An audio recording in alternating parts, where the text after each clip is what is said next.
Sud Radio, le débat du samedi. Le débat du samedi, socialistes et insoumis sont-ils vraiment faits pour s'entendre? C'est la question qu'on vous pose sur le Twitter de Sud Radio.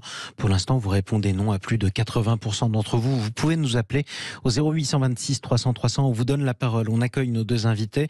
François Calfon, bonjour à vous. Bonjour. Soyez le bienvenu sur Sud Radio. Vous êtes membre du bureau national du Parti socialiste. Nous sommes également en direct sur Sud Radio avec Michel Larive. Bonjour à vous.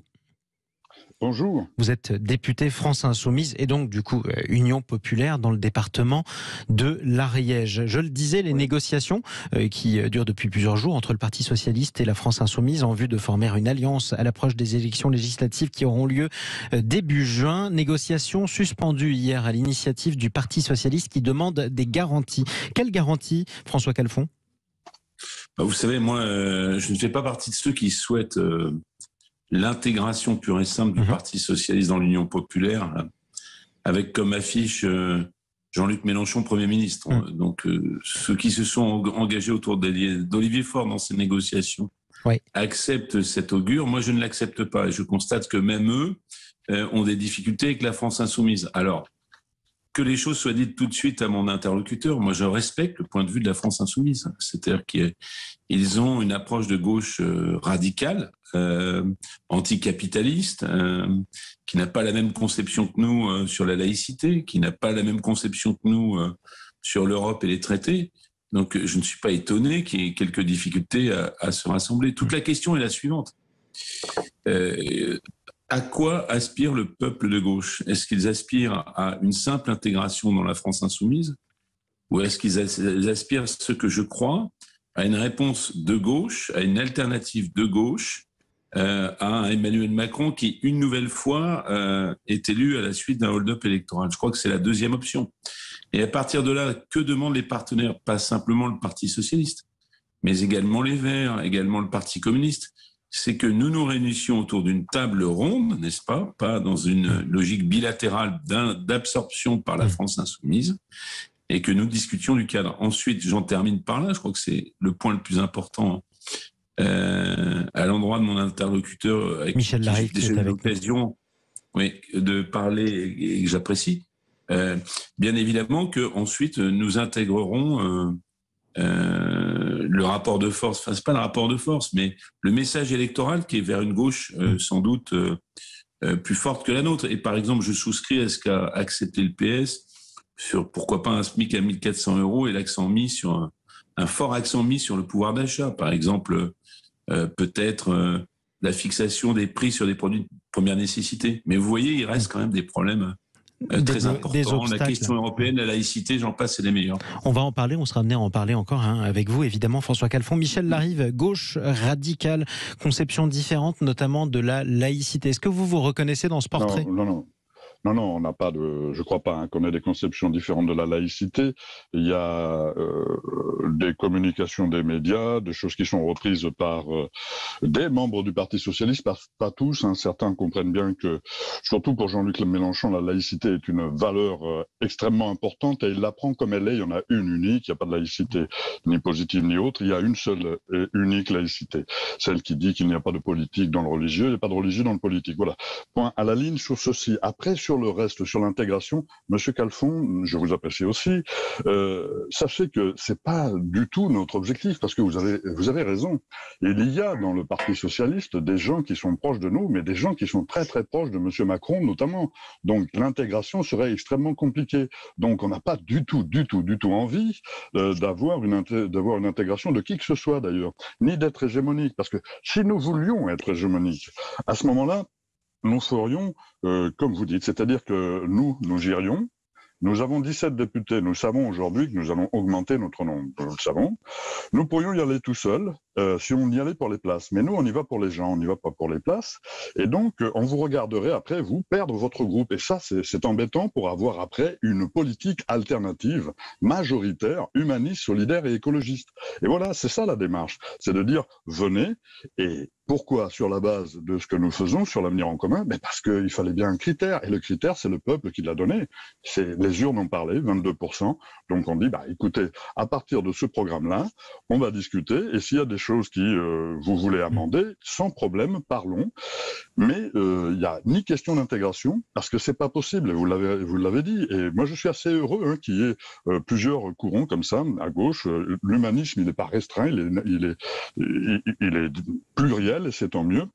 Et donc, à partir de ce moment-là, je suis assez content de ça. Mais par contre, nous avons une responsabilité, M. Calfon. Nous, parce que nous avons fait 22% de tendre la main, c'est ce que nous faisons. Et ça, vous l'avez toujours demandé, à ce que les gens se rejoignent. Nous tendons la main. Et maintenant, cette main, il s'agit de la prendre ou de ne pas la prendre. Et chacun est libre de faire. Et ensuite, vous avez complètement raison, ce seront les électeurs et les électrices qui jugeront de la démarche. François Calfon. Oui, enfin, moi, encore une fois, je vous apprécie. Je sais pourquoi je vous apprécie, parce qu'on a déjà débattu ensemble.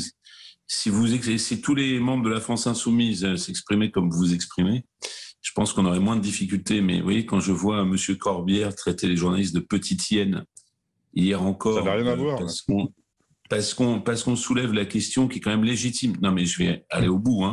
M. Tahabouaf, qui a été condamné pour injure publique à caractère raciste, qui interpelle sur les réseaux sociaux M. Hamon en disant va manger des petits fours au CRIF, et qu'on ne peut pas avoir une discussion sereine sur ces questions-là quand la France Insoumise dans le Rhône organise puisque vous avez dit qu'on a la même conception de la laïcité, vous l'avez rappelé, quand je vous entends vous exprimer, j'ai la même que vous, c'est vrai. Mais quand la France Insoumise organise un repas de rupture du jeûne du Ramadan siglé LFI, moi j'ai des difficultés. Ça c'est un premier point. Ensuite, c'est anecdotique, mais c'est quand même important. C'est-à-dire que je ne vais pas non plus faire la litanie des candidats de la France Insoumise qui sont liés à certaines obédiences, et celles-ci ne sont pas fraternelles, n'est-ce pas ? J'attends là-dessus des garanties. La deuxième chose, vous avez dit on ne veut pas d'intégration. D'accord, très bien, dont acte, moi j'ai pas de problème. Mais alors pourquoi refuser tout simplement les réunions telles qu'elles se sont toujours faites depuis toujours à gauche, puisque vous en êtes comme j'en suis, enfin d'ailleurs je pourrais même te tutoyer.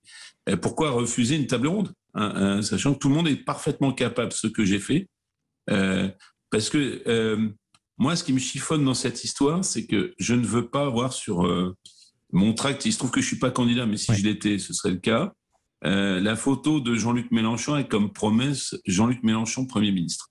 Pourquoi ? Voilà, donc ça, c'est des préalables qui sont indispensables. Pourquoi, voilà, j'en ai posé quelques-uns pour la clarté du débat. Il y a déjà deux questions. Le rapport au communautarisme, parce que, je ne suis pas rassuré, et la façon dont on discute, en intégrant bien sûr le caractère majoritaire des électeurs, mais dont on discute dans le cadre d'une table ronde de différentes positions et qu'on n'est pas dans l'intégration. Ça veut dire que nous ne nous intégrons pas à l'Union populaire. Voilà, c'est une question simple. Question importante, juste une précision avant de vous redonner la parole. Michel Larive, vous parliez, François Calfon, à l'instant, du journaliste Tahabouaf, pressenti comme candidat insoumis aux élections législatives. Il a été effectivement condamné pour injure publique à caractère racial contre la policière Linda Kebab, mais c'était en première instance. Il a fait appel, ce qui signifie qu'il est toujours, à ce stade, présumé innocent. Michel Larive. Oui, alors, moi, j'ai pas envie de parler des personnes parce que je vous ai parlé de responsabilité. Alors moi, je vais rester dans la responsabilité. Je crois que c'est ce qu'attendent les gens.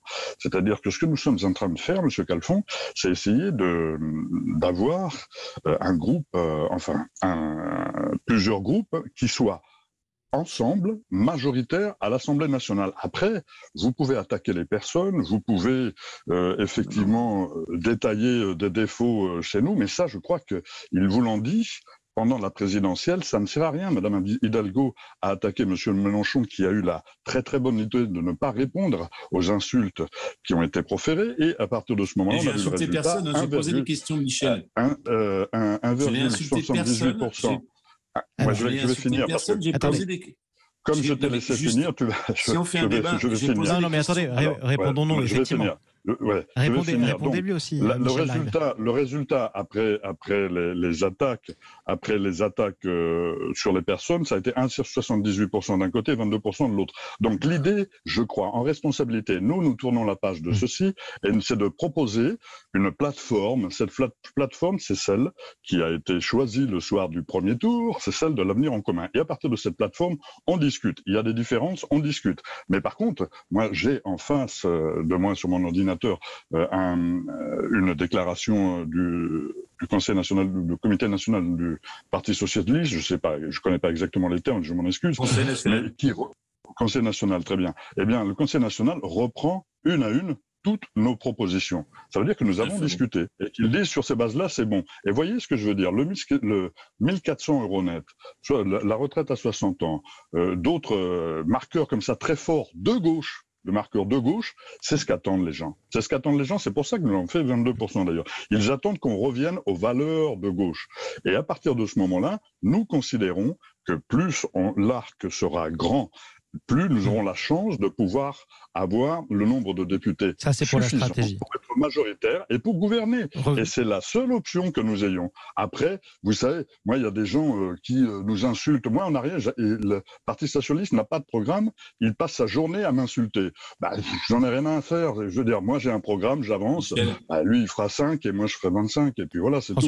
Voilà, on avance. Bon, Michel, je tiens à dire, parce que je vous apprécie encore, même si je vous agace, que je ne vous ai pas insulté, je vous ai posé des questions très précises. On l'aura tous noté. Sur un certain nombre de comportements. Oui, d'accord, mais je parlais d'Hidalgo. Hein. François Calfon. Ah, ça d'accord. Mais moi, j'ai insulté personne.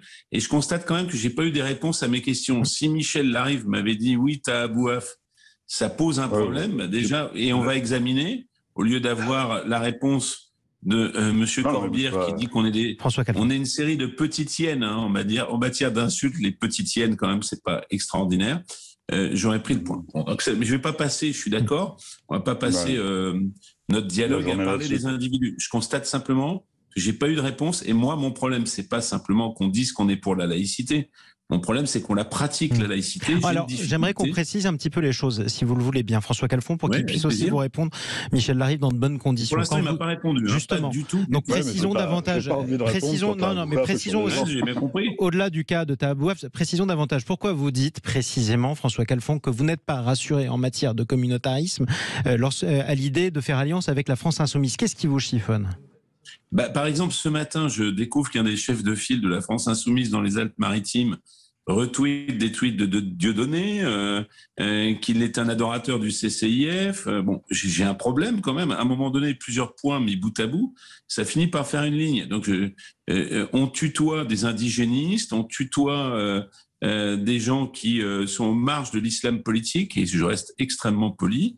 Et ça, pour moi, c'est une ligne rouge. Monsieur Bouaf, j'y reviens, mais quand il ironise, je ne sais plus comment il les traite, les rédacteur de Charlie Hebdo. Il les traite de pouilleux, effectivement, c'était un tweet qui date d'il y a quelques années. Il avait parlé je cite, des pouilleux de Charlie Hebdo. Voilà, il est simple de dire, voilà, j'ai fait une erreur de jeunesse, puisqu'il tweet encore toute la journée. Finalement, j'ai évolué, je vois les choses différemment, etc. Bon. Donc ça, c'est le premier point. J'ai eu aucune réponse. Vous allez répondre, Michel Larive. Non, je n'ai pas tout à fait fini. La seule réponse de Michel, c'est l'argument d'autorité. C'est dire, vous faites 1,74, on fait 20. Bon, je derrière pense les insultes, c'est ça. Voilà, parce que si je devais aller à la soupe, puisque les choses ont été un peu prononcées, pas me concernant, hein, c'est toujours pareil, Michel est respectueux, donc je vais continuer à l'être. La question du score me conduirait tout droit à Emmanuel Macron, n'est-ce pas? Il y a d'ailleurs des socialistes qui l'ont fait. Je pense que la ligne politique est importante. Donc je vous propose de laisser le mot de la fin et de proposer à Michel Larive de répondre précisément, puisqu'il a donné un certain nombre d'exemples très précis et pas seulement sur le cas du présumé candidat à Abouaf, Michel Larive. Alors, écoutez, moi, ça, franchement, je vais vous dire, c'est... Monsieur Calfon a décidé de ne pas avaliser cet accord. Donc, il trouvera tous les détails, que ce soit sur les personnes, que ce soit sur quoi que ce soit, pour empêcher empêcher cet accord. Donc, à partir de ce moment-là, c'est son problème. Moi, je vais rester sur ma ligne de responsabilité parce que c'est ce que veulent les gens. Je me promène dans les marchés. J'y vais tout à l'heure, là. Je vais sur un marché et quand les gens disent « Vous allez enfin vous rejoindre », parce que le premier tour, ils l'ont là quand même, hein, les gens qui sont de gauche véritablement. Ils sont au second tour à 1,2%. Donc, ils ont quand même là, ici, quelque chose qui reste. Et donc, à partir de ce moment-là, nous disons, n'ayons pas de rancœur. Et là, pour les législatives, il va falloir y aller. C'est le 3e tour. Alors, on se mobilise ensemble et on avance et on fait un grand arc humaniste, écologiste et solidaire pour prendre la majorité et pour effectivement contrer 5 ans de macronisme qui s'annoncent. Il reste un peu plus d'un mois avant de voter aux élections législatives. Merci à tous les deux pour ce dialogue sur Sud Radio. François Calfon, je rappelle que vous êtes membre du bureau national du Parti socialiste. Michel Larive, député France Insoumise de l'Ariège, ont posé cette question à tous nos abonnés sur le Twitter de Sud Radio. Est-ce que les socialistes et les insoumis sont faits pour s'entendre? Vous répondez assez massivement non à 80% d'entre vous pour l'instant. Restez avec nous sur Sud Radio. On se retrouve dans un instant. Vous parliez de la gauche politique. On va parler de la gauche syndicale aussi en cette veille de 1er mai. Pourquoi certains fonctionnaires s'apprêtent à manifester? On va en parler avec l'un des responsables de l'UNSA Fonction publique juste après le journal. À tout de suite.